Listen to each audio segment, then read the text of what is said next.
Hey you guys, welcome back to my channel. My name is Shelly. I'm the owner and creator of the Vintage Hen and Chick, and in today's video you are getting 3 projects all using the new IOD holiday collection products. I'm still loving using those products and I hope you are too. So if that's something that you're interested in, let's get started.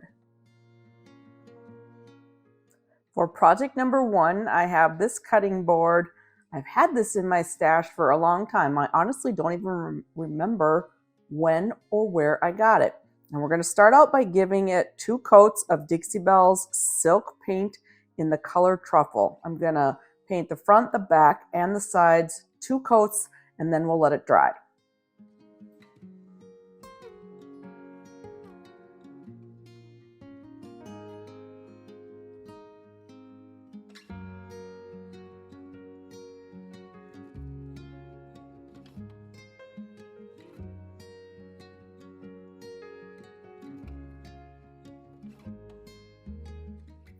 So I did 2 coats of the truffle. Everything is nice and dry. And now I'm going to take my Sweet Pickins beeswax bar and I'm going to rub it along the outside edge of the cutting board and the handle. What the beeswax bar is going to do is it's going to create a resist for my next layer of paint that I'm going to apply after I get the beeswax bar rubbed around the outside edge of the cutting board. And for my next layer of paint, I'm going to be using Dixie Belle's chalk paint in the color Magnolia. And what I'm going to do is I'm going to do kind of a heavy dry brush on the cutting board. I don't want full coverage.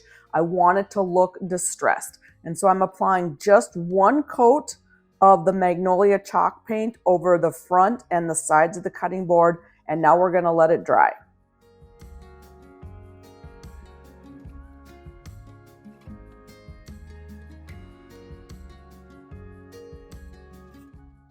Now that my layer of chalk paint is dry, I am going to take a plastic paint scraper, and the areas where I use the beeswax bar, I'm going to use the paint scraper and scrape off that top layer of paint. The beeswax bar makes this really easy. It makes so that the paint doesn't adhere to the surface. And so I'm just going to scrape off that layer of paint where I applied the beeswax bar. And that's one of the reasons why I use the truffle for my base layer, is because once I do this with the scraper, I don't want to go back to that orangey cutting board that it was originally. I wanted to go back to that nice truffle brown color. And I've chosen a transfer to put on my cutting board. This is from the IOD Christmas Joy transfer set. And I cut my transfer out and now I'm just placing it on my board where I want. And now I'm going to take my transfer tool and rub over that transfer. And then I'm going to start peeling up the transfer, working from one side to the next while I'm still rubbing with my transfer tool. Once I get my transfer completely applied, then I'm going to take that transfer vellum and I'm going to rub it over the transfer, and this is called burnishing. And it just ensures that your transfer is nice and attached to your surface below. I do want this to look a little distressed and to match the edge. And so I'm just taking my finger sander and sanding and distressing that transfer a little bit.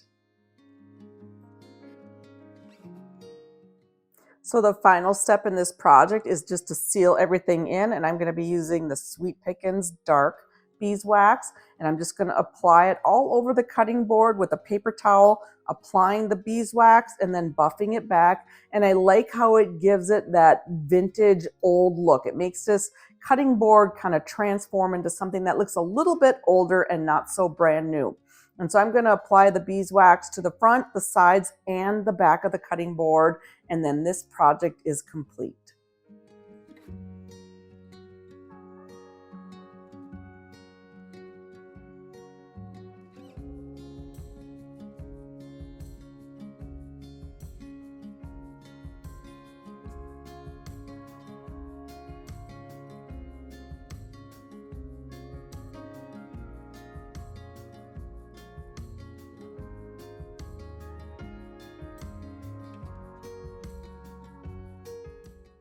I really like how this cutting board turned out. It would look so lovely on a kitchen countertop grouped together with some other vintage cutting boards, and it would make a beautiful Christmas vignette.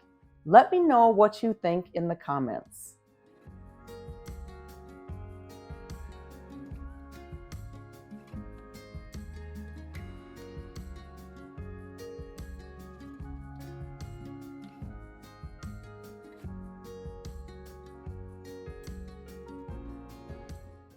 Project number 2 is a rolling pin, and I haven't done a rolling pin project for a while. It is one of my favorite things to make over. So I'm going to start by painting the middle of this rolling pin with Dixie Belle Silk in the color Elderflower. I'm going to give just the middle part of this 2 coats and let it dry completely, and then once it's dry, then we'll move on to the next step.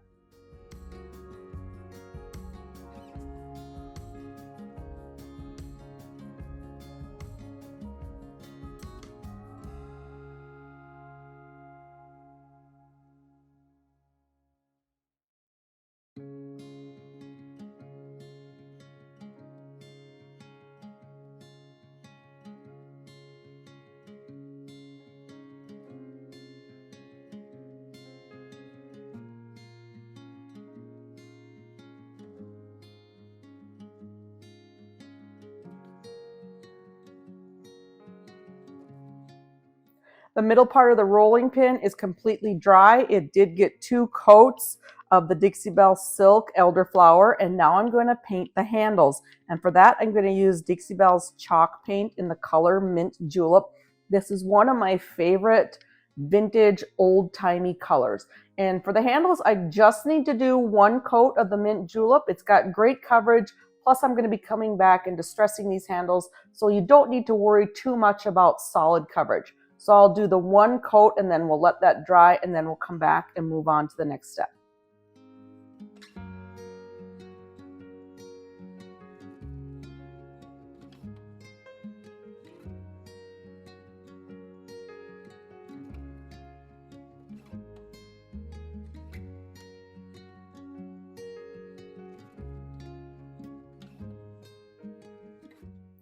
The paint is completely dry, and now I'm going to do something that I haven't tried before. I am going to be rolling the rolling pin over this stamp, and this is the IOD Antiquity stamp. And typically when I use this stamp, I will take off certain pieces of the stamp that I want to use. But for the rolling pin, I'm going to use the whole entire stamp. So I'm just taking my black ink and I'm inking up the stamp. Once I get everything inked up, I'm just going to take my rolling pin and start on one side of the stamp and roll to the other until the entire rolling pin is covered.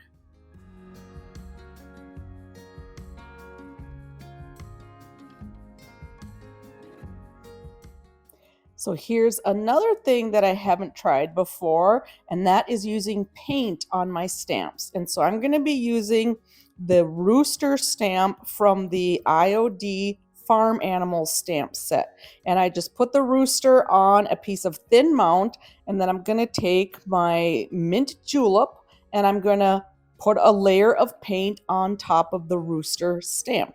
Once I get the paint on the rooster, then I'm going to treat it just like I would if I were stamping with ink. And I'm going to take the rolling pin and I'm going to roll it over the rooster until I have completely rolled over the entire rooster stamp.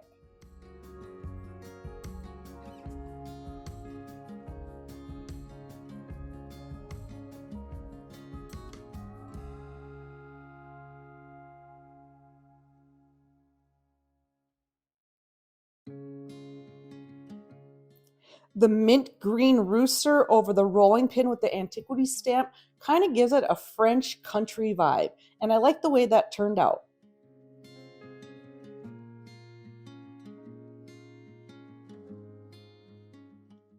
My paint and ink has completely dried, and now I'm just going to do some distressing. So I just have a piece of 220 grit sandpaper, and I am distressing those handles back so you can see some of that wood underneath the paint. And then I'm going to go over the entire rolling pin itself, just kind of distressing it a little bit, making it look not so freshly painted and new. And then once I have it distressed, I'm taking a baby wipe and wiping off all of the dust that the distressing made, and then we'll move on to the final step in this project.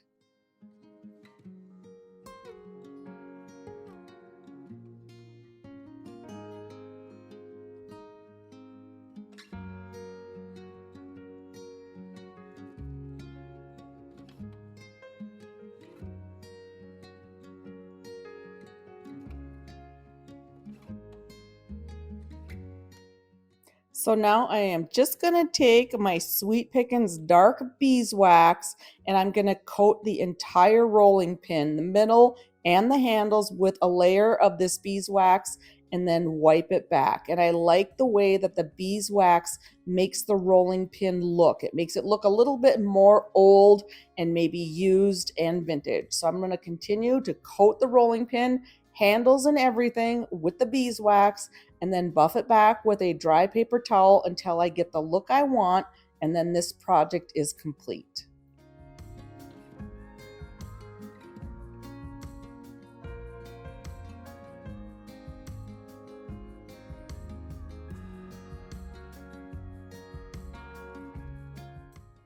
I love decorating and creating vignettes with rolling pins.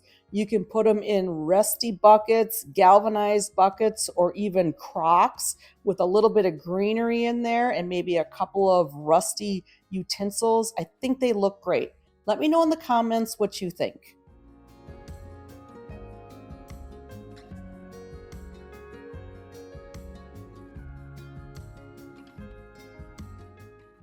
For project 3, I have this old and outdated sign that's been laying around in my stash for a really long time, and so I thought it was time to give it a makeover. And I'm going to start out by giving it 2 coats of Dixie Belle Silk in the color Chantilly. You'll get really great coverage with the silk. It self-levels, plus it is a primer, the paint, and a top coat all in one. So anytime I'm painting over something like this sign with darker colors or maybe some lettering, I like to use the silk because it always covers great. So we'll do the 2 coats and let it dry and then move on to the next step.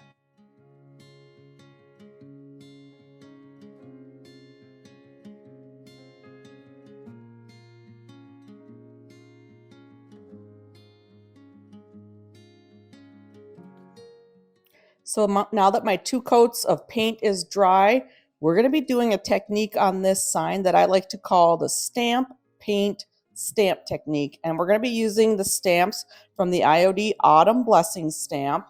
I'm going to be using the 3 pumpkins for this sign. And I'm also going to be using the mask, and I'll show you how to use the masks with your stamp. So I'm going to start out by kind of placing my pumpkins, just figuring out where they're going to be on my board, and then I'm going to take a piece of thin mount and lift that stamp up with the thin mount.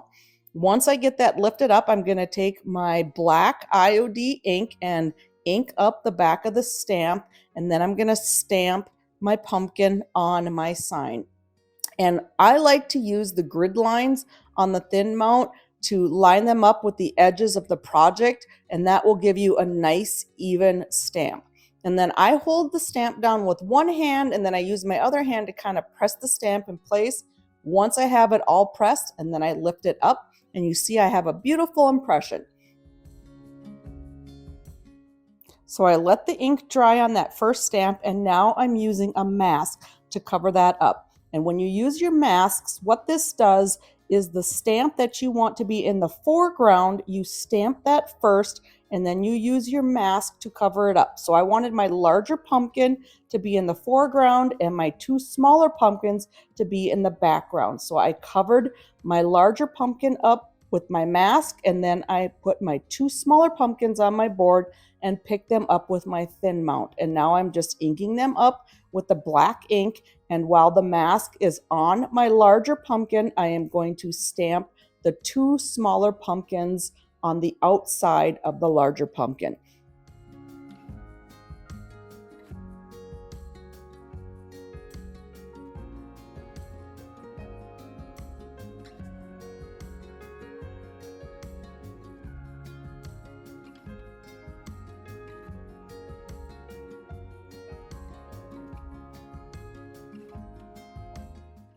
So now it's time to do the painting part of my stamp, paint stamp technique, and I'm going to be using Dixie Belle's in the navy, farmhouse green, chocolate, and English ivy chalk paint to paint in my pumpkins.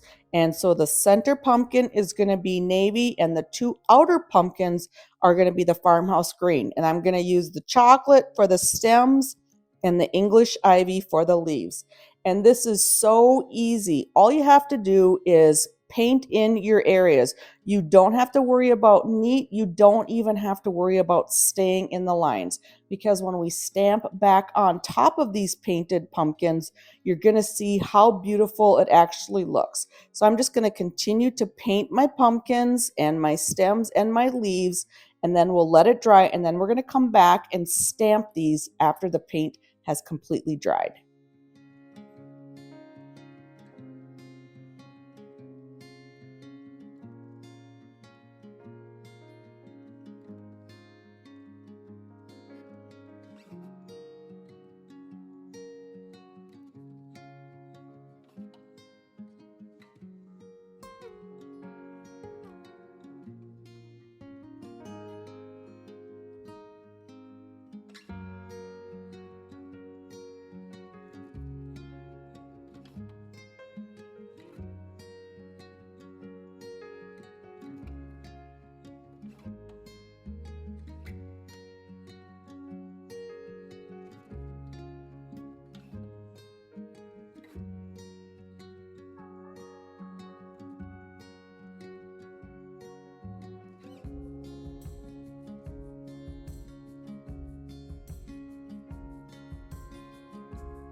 So my paint has completely dried, and as you can see, it kind of looks like a hot mess, but just wait, because we're going to transform it here momentarily.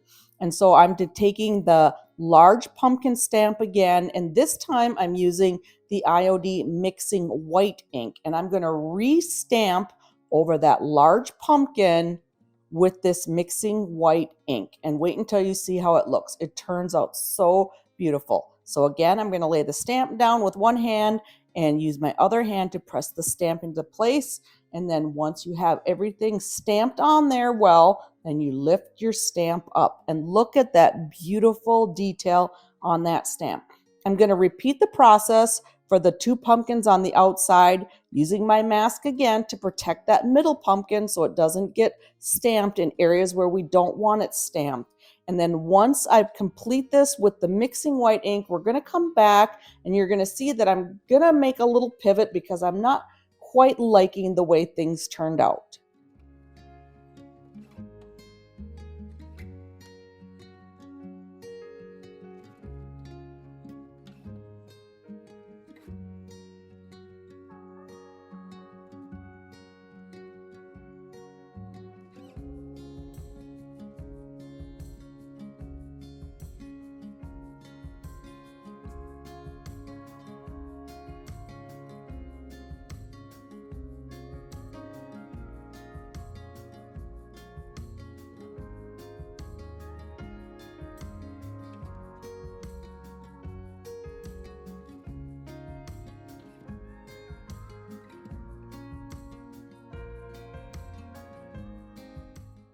Okay, so here's where I decide to pivot. I love the mixing white ink on the navy blue pumpkin in the center. I think it looks great. I don't like how it looks on the two pumpkins that I painted with the farmhouse green.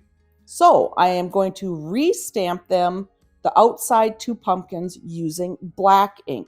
So I'm going to repeat the process that I just did with the mixing white ink on the two outer pumpkins, stamping those with the black ink. And I think that looks so much better. I think that black ink really contrasts nicely with that farmhouse green, just as well as that mixing white ink contrasts with that navy blue of the center pumpkin.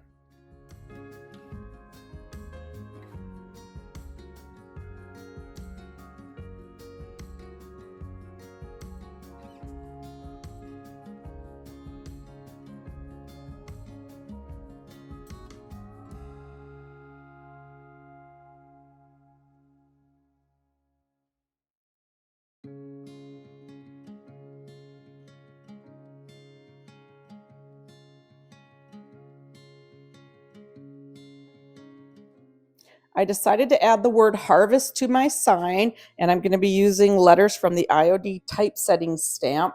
And so I peeled off my letters and I've placed them kind of where I want them to be. And then once I have them positioned how I want, I'm going to use my thin mount again to pick the letters up. And then once I have them picked up, you can turn your thin mount around and just kind of rearrange any letters that aren't maybe even or don't look straight. And then I'm going to ink those up with my black ink. And once I get them inked up, then I'm going to stamp them down on my sign. And I'm going to use the grid marks again to make sure that I have kind of an even placement of my word.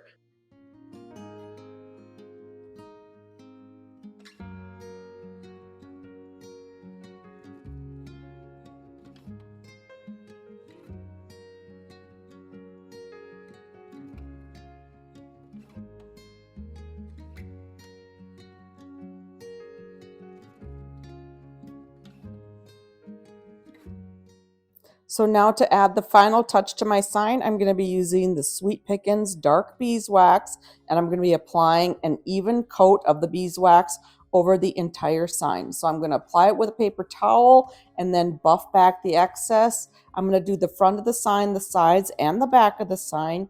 Now I did use silk paint to paint the sign, and the ink is permanent, so that doesn't necessarily have to be sealed. But the pumpkins were painted with a chalk paint, and so those do need to be sealed.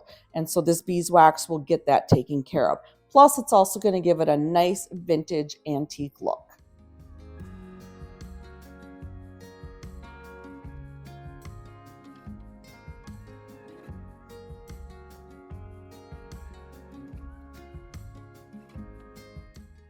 I really like the way this sign turned out. I love the contrast between the navy and the farmhouse green paint. Let me know in the comments below what you think.